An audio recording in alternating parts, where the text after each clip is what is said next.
Presidenta. El proyecto de dictamen que estamos sometiendo hoy a la consideración de este Pleno obedece sin duda alguna a la necesidad de llevar a cabo una serie de modificaciones legales al Código Penal Federal con el fin de armonizar el alcance de los tipos penales con los fines de la reforma constitucional de 2015 en materia específica de combate a la corrupción y también cumplir con los compromisos internacionales que tiene México en dicha materia. Aun y cuando esta pieza legislativa se da en el orden penal, para su consecución hemos tomado en cuenta los principios del Sistema Nacional Anticorrupción, de manera particular el tercer principio, que está vinculado a la investigación de los delitos derivados de conductas de corrupción y el procesamiento ante la autoridad judicial competente de los presuntos responsables, con base en la actuación de los órganos de procuración de justicia. También han servido de base los principios que rigen la actuación de los servidores públicos, principios que observarán en el desempeño de su cargo, empleo o comisión, que son los de disciplina, legalidad, objetividad, profesionalismo, honradez, lealtad, imparcialidad, integridad, rendición de cuentas, eficacia y eficiencia. En suma, la búsqueda de que estos principios y valores rijan de manera permanente la actuación de los servidores públicos. No menos importantes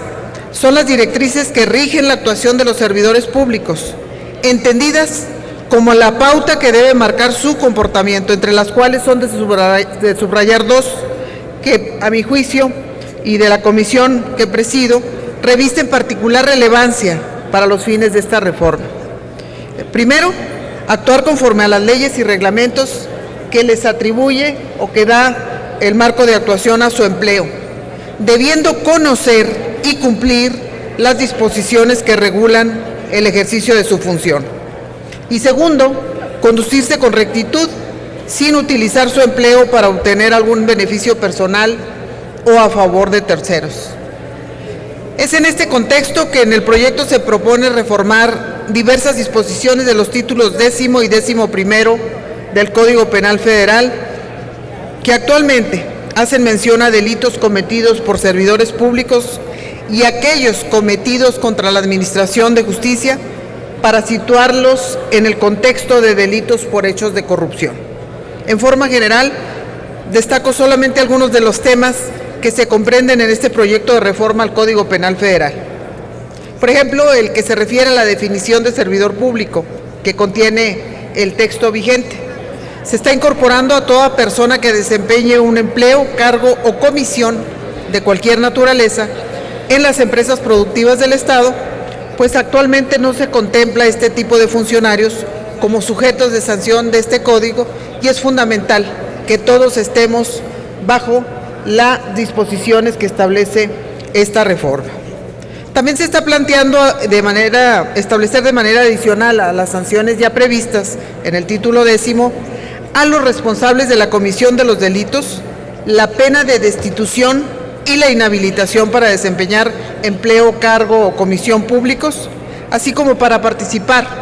en adquisiciones, arrendamientos, servicios u obras públicas, concesión de prestación de servicio público o de explotación, aprovechamiento y uso de bienes de dominio de la Federación. El juez deberá considerar en esta reforma los elementos del empleo, cargo o comisión que desempeñaba cuando el servidor incurrió en el delito. Por otra parte, cuando el responsable tenga el carácter de particular, el juez deberá imponer la sanción de inhabilitación para desempeñar un cargo público, así como para participar en adquisiciones, arrendamientos, servicios u obras públicas, considerando, entre otras cosas, los daños y perjuicios patrimoniales causados y el monto del beneficio que haya obtenido el responsable. Es larga la relación de aspectos que contempla la reforma, ya fueron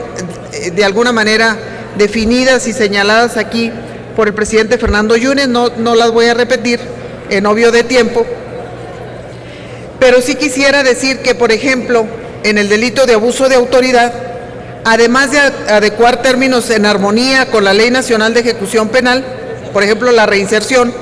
se aclara el tipo penal relativo a la obtención sin derecho alguno o causa legítima para sí o para cualquier otra persona de parte del sueldo o remuneración de uno o más de sus subalternos, dádivas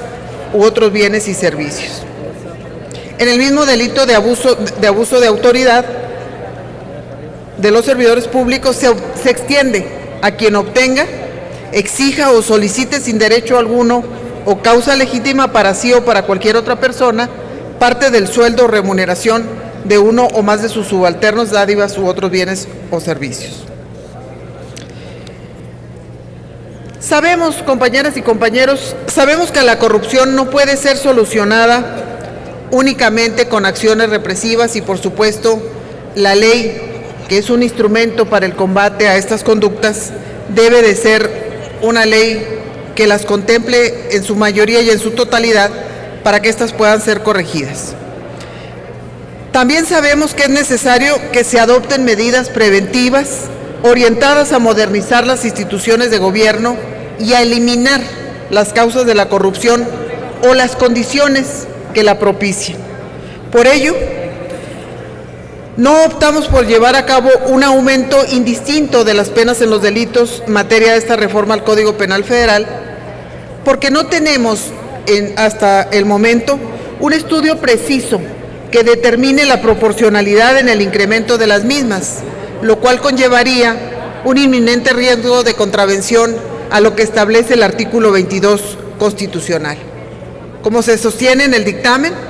hasta el momento no existen datos que permitan concluir con certeza razonable que un aumento en la penalidad de tales delitos tenga como consecuencia inmediata y directa la inhibición de las conductas que la generan. Ante esa ausencia de datos, resultaría irracional, me parece, y arbitrario también,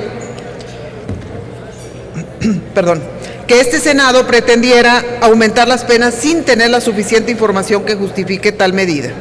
Pero sin lugar a dudas, las reformas que buscamos aprobar en este periodo extraordinario contribuirán de manera decisiva al fortalecimiento del combate a la corrupción en nuestro país, visto como un fenómeno complejo,